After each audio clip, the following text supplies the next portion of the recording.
18 जून साल 2024 सुबह के तकरीबन 8:30 बजे के आसपास का समय था। महाराष्ट्र में एक जगह लगती है बसई, और इसी बसई के अंतर्गत एक जगह आती है चिंचबाड़ा, जो कि एक इंडस्ट्रियल एरिया है। इसलिए यहाँ पर सुबह सुबह बहुत सारे ऐसे लोग हैं जो कामकाज के सिलसिले में आते हैं।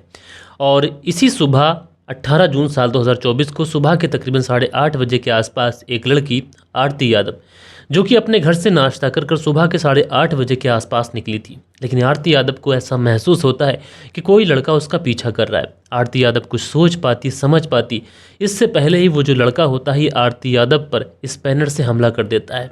और एक के बाद एक कई सारे हमले वो आरती यादव के ऊपर करता है। लोग देख रहे थे, लेकिन कोई भी आगे आता नहीं है आरती यादव को बचाने के लिए, बल्कि लोग उल्टा आरती यादव के वीडियोस बना रहे थे। और दोस्तों, आखिरकार इस पूरे केस के अंदर क्या हुआ था, कौन थी आरती यादव और कौन था वो लड़का जो बीच सड़क पर लोगों के सामने ही आरती यादव की बड़ी ही बेरहमी के साथ में हत्या करने का प्रयास कर रहा था। तो चलते हैं दोस्तों, इस पूरी कहानी को सिलसिलेवार तरीके से आप लोगों के सामने रखेंगे। लेकिन उससे पहले आप लोगों से रिक्वेस्ट है कि आप लोग इस चैनल पर अगर पहली बार आए हैं तो जिस तरीके से आप हमें ट्रू क्राइम सफ़र पर प्यार देते हैं, उसी तरीके से हमारे इस वाले चैनल पर भी आप लोग प्यार दीजिए। आप लोग चैनल को सब्सक्राइब कीजिए ताकि ज़्यादा से ज़्यादा तादाद में आप लोग हमारे साथ जुड़ सकें और हमारे जो क्राइम डॉक्यूमेंट्रीज आती हैं उसे सुनाने के लिए हमें एक तरीके से मोटिवेशन मिल सके। तो चलते हैं, सीधा इस कहानी का रुख करते हैं। दरअसल दोस्तों, इस कहानी की शुरुआत होती है महाराष्ट्र के बसई से। और इसी बसई ईस्ट इलाके में एक लड़की जिसकी उम्र तकरीबन 20 साल के आसपास है और उसका नाम आरती यादव है, वो अपनी फैमिली के साथ में रहा करती थी। आरती यादव की फैमिली में ज़्यादा लोग नहीं थे, माँ थी, पिता थे और एक छोटी बहन थी। आरती यादव की जो फैमिली थी ये बेसिकली उत्तर प्रदेश से बिलोंग करती थी। लेकिन कामकाज की तलाश में जो आरती यादव के पिता थे ये महाराष्ट्र मूव कर गए थे। आरती यादव के जो पिता थे मेहनत मजदूरी कर कर अपने परिवार का भरण पोषण करते थे। इसलिए आरती यादव के परिवार की जो फाइनेंशियल कंडीशन थी ये उतनी ज़्यादा स्टेबल नहीं थी, यानी परिवार में हमेशा पैसों की दिक्कत रहा करती थी। इसी बीच में आरती यादव की तकरीबन 6 साल पहले मुलाकात होती है एक लड़के से। इस लड़के का नाम होता है रोहित यादव। जो रोहित यादव है ये भी बेसिकली हरियाणा से रहने वाला था और इसने भी महाराष्ट्र में आके कामकाज की तलाश में सेटल हो गया था। और महाराष्ट्र में बसई इलाके में ही ये रहा करता था और एक प्राइवेट कंपनी में नौकरी किया करता था। और इस प्राइवेट कंपनी में जब ये नौकरी किया करता था तो इसे अच्छी खासी सैलरी मिला करती थी। इस सैलरी की वजह से जो रोहित यादव था ये फाइनेंशियली काफ़ी ज़्यादा मजबूत था। इसी वजह से आरती यादव की जब रोहित के साथ में मुलाकात होती है तो धीरे धीरे इनकी जो मुलाकात थी वो इतनी ज़्यादा स्ट्रॉन्ग रिलेशनशिप में बदल जाती है कि रोहित यादव आरती यादव की छोटी सी भी ख्वाहिश पूरी करने के लिए अपना 100% दिया करता था। और इसी तरीके से जो ज़िंदगी थी ये आगे चल रही थी। दोस्तों, वक्त दोस्ती के साथ में ऐसे ही गुजरता गया और दोस्ती जो थी वो कब मोहब्बत में बदल जाती है दोनों को कानो कान खबर नहीं लगती है। अब आरती और रोहित यादव एक दूसरे से बेइंतहा मोहब्बत करने लगे थे। रोहित आरती के लिए वो सब कुछ करने को तैयार था जो कोई भी प्रेमी अपनी प्रेमिका के लिए करने के लिए तैयार था। उधर जो आरती यादव थी ये रोहित से बेइंतहा मोहब्बत किया करती थी। लेकिन इस बीच में आरती यादव की फैमिली के ऊपर एक गमों का पहाड़ टूट जाता है। दरअसल आरती यादव के घर परिवार में जो व्यक्ति काम कर कर घर परिवार का खर्चा चलाया करते थे वही अचानक से बीमार पड़ जाते हैं। यानी आरती यादव के जो पिता थे वो बीमार हो चुके थे। अब आरती यादव की जो परिवार की फाइनेंशियल कंडीशन थी ये धीरे धीरे बिगड़ने लगती है। इस वजह से आरती यादव बहुत ज़्यादा परेशान रहने लगती है।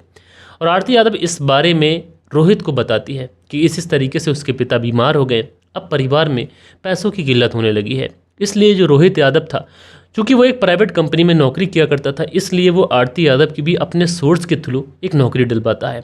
अब उधर आरती यादव को नौकरी मिल जाती है, वो सुबह अपनी ड्यूटी जाती है एंड उसके बाद में ड्यूटी कर कर घर लौट आती है। सारी ही चीज़ें बहुत बेहतरीन तरीके से चल रही थीं। अब जो आरती यादव को नौकरी मिली थी उस नौकरी से आरती यादव को अच्छे पैसे मिल रहे थे। इसलिए धीरे धीरे आरती यादव का जो परिवार था उसकी जो फाइनेंशियल कंडीशन थी ये भी एक तरीके से नीचे से उभरने लगी थी। अब आरती यादव भी अपनी जॉब में बिजी हो चुकी थी। लेकिन इस बीच में रोहित यादव को ऐसा रियलाइज़ होता है कि जब कभी भी वो आरती यादव को मैसेजेस करता है तो आरती यादव उन मैसेजेस का ठीक से जवाब भी नहीं देती है। और आरती यादव जब इस तरीके से रोहित को इग्नोर करती है तो कहीं ना कहीं रोहित को बड़ा ही अजीब फील होता है। उसको ऐसा लगता है कि उसने आरती के लिए क्या कुछ नहीं किया। आरती भी उससे बेइंतहा मोहब्बत करती थी, लेकिन अब ऐसा क्या हो गया कि आरती उससे दूरी बना रही है। इसलिए रोहित यादव अब ये सारी चीज़ें पता करने की कोशिश करता है। अब जब रोहित यादव आरती की जासूसी करता है तो रोहित को पता चलता है कि आरती जिस ऑफिस में नौकरी करती है उसी ऑफिस में एक लड़का भी काम करता है, और उस लड़के के प्रति जो आरती है ये बहुत ज़्यादा अट्रैक्ट है। यानी इन दोनों के बीच में अच्छी खासी दोस्ती है, अच्छी खासी बॉन्डिंग है, और दोनों एक दूसरे से बेइंतहा बात भी किया करते हैं। ये बातें कहीं ना कहीं रोहित को बहुत ज़्यादा नागवार गुजरती है। इसलिए रोहित मौका देखकर उस लड़के से मुलाकात करता है और उसे काफ़ी ज़्यादा खरी खोटी सुनाता है। उससे कहता है कि आरती उसकी गर्लफ्रेंड है और वो तुम्हारे जैसी नहीं है। आरती सिर्फ मेरी है और मेरे लिए ही बनी है, लिहाजा तुम्हारे लिए बेहतर यही होगा कि तुम आरती से दूर रहो। अच्छा, वो जो लड़का था जो आरती का दोस्त था वो इस बारे में आरती को सारी बात बता देता है। आरती इस बारे में जब सुनती है तो उसे बहुत गुस्सा आता है कि किस तरीके से रोहित ने उसके एक दोस्त को बहुत ही बुरी तरीके से डांट दिया। उसके बाद में आरती जो थी वो रोहित को कॉल करती है, एंड कॉल करने के बाद में रोहित को काफ़ी ज़्यादा बुरा भला कहती है। वो कहती है कि तुमने बेवजह में किसी को क्यों डांट दिया, वो मेरा दोस्त है, ऐसा है वैसा है। ये सारी बातें रोहित सुनता है तो उसे बहुत ज़्यादा गिल्टी फील होता है। उसको ऐसा लगता है कि उसने आरती के लिए क्या कुछ नहीं किया, और आरती ही अब उसे इस तरीके से इग्नोर करेगी तो फिर कैसे चलेगा। इसलिए जो रोहित था आरती की बातें सुनने के बाद में बहुत ज़्यादा गुस्सा भी हो जाता है और बहुत ज़्यादा जेलस भी फील कर रहा था। इसलिए जो रोहित था आरती को 8 जून साल 2024 के लिए एकांत में मिलने के लिए बुलाता है। अच्छा, जो आरती थी वो भी रोहित से मिलने के लिए उसकी एकांत बताई हुई जगह पर पहुंच जाती है, और वहां पर जब आरती पहुंचती है तो रोहित आरती से कहता है कि देखो तुम किसी और लड़के से बात मत करो, मुझे अच्छा नहीं लगता। और इसी बात को लेकर आरती और रोहित के बीच में काफ़ी ज़्यादा कहासुनी हो जाती है।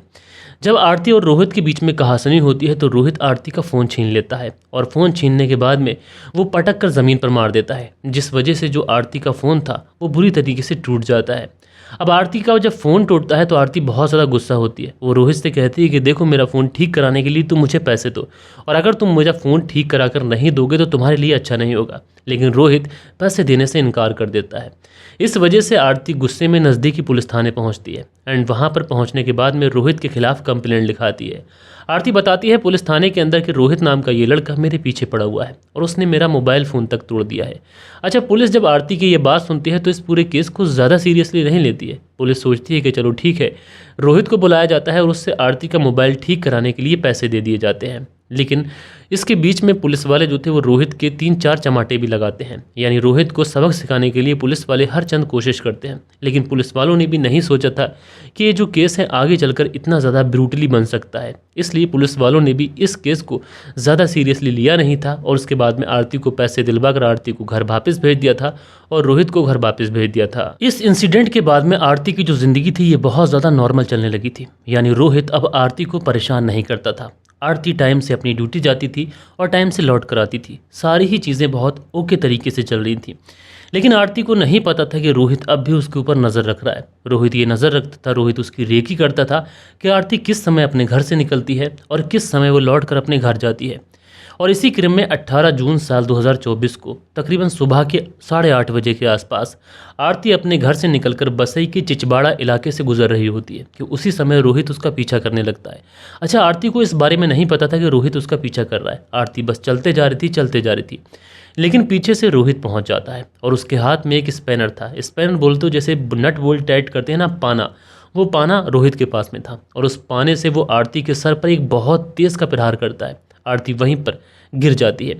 लोग वहाँ पर बहुत ज़्यादा तादाद में थे क्योंकि वो एक इंडस्ट्रियल एरिया था, इसलिए लोग उधर से बहुत ज़्यादा गुजरते थे। लोग वहाँ पर हुजूम इकट्ठा हो जाता है और वो आरती को और रोहित को इस हालत में देखते रहते हैं। कुछ लोग तो ऐसे थे जो वीडियोज़ भी बना रहे थे, और जो उधर रोहित था वो आरती के सर पर एक नहीं बल्कि अनगिनत बार पाने से वार करता रहता है। जब आरती बेहोशी के आलम में चली जाती है तो रोहित उसके सीने पर बैठ जाता है, एंड उसके बाद में उसके सीने को पकड़कर, जैसा आप मूवीज़ में देखते हैं कि तूने ऐसा मेरे साथ में क्यों किया, ऐसे करता है और बार बार उसको मारता है, ज़मीन पे नीचे छोड़ता है और फिर उससे पूछता है कि बता तूने मेरे साथ में ऐसा क्यों किया। और उसके बाद में जब उसे रियलाइज़ होता है कि आरती पूरी तरीके से मर चुकी है तो उसकी डेड बॉडी को ये वहीं दुपट्टे से, उसी के दुपट्टे से कवर करता है और नज़दीक में जाके बैठ जाता है। और दोस्तों, उसके बाद में पुलिस आती है और रोहित अपने आप को पुलिस के हवाले कर देता है। लेकिन बड़ी हैरानी की बात यह थी कि रोहित जब आरती के ऊपर हमला कर रहा था तो वहाँ पर बहुत ज़्यादा तादाद में लोग थे, लेकिन किसी की भी इतनी हिम्मत नहीं हुई कि वो आरती को जाकर बचा सके। लेकिन इससे भी बड़ी ज़रूरी चीज़ ये थी कि रोहित के हाथ में कोई ऐसा तेज़ धारदार हथियार नहीं था, कोई ऐसा खतरनाक वेपन नहीं था जिससे लोगों को खतरा हो सके। महज उसके हाथ में एक पाना था। अगर लोग चाहते तो आरती की ज़िंदगी बच सकती थी। और इससे यही रियलाइज़ होता है, यही चीज़ें निकल के आती हैं कि आज के इस दौर में ह्यूमैनिटी पूरी तरीके से बची नहीं है। लोग बस तमाशा देखते हैं, वीडियोस बनाते हैं। और मैं अपने वीडियो के माध्यम से लोगों से यही कहना चाहता हूँ कि कहीं पर किसी का एक्सीडेंट हो या फिर कोई किसी को नुकसान पहुँचा रहा हो, कोई किसी को मार रहा हो, तो आप कोशिश करें कि आप अकेले ना सही तो लोगों की एक जत्था बनाकर आप उसकी मदद कर सकते हैं, तो आपको मदद करनी चाहिए। बहरहाल दोस्तों, आप लोग इस पूरी स्टोरी के बारे में क्या कहना चाहते हैं, आप लोग कमेंट्स करके बताइएगा। और अगर लोग आरती की मदद करते तो क्या उसकी जान बच सकती थी, ये भी बताइएगा। बाकी दोस्तों, मिलते हैं कल के दिन किसी और स्टोरी के साथ में। जब तक के लिए अपना ख्याल रखें, देश का ख्याल रखें, परिवार के रिश्तों की अहमियत को समझें। जय हिंद, जय भारत।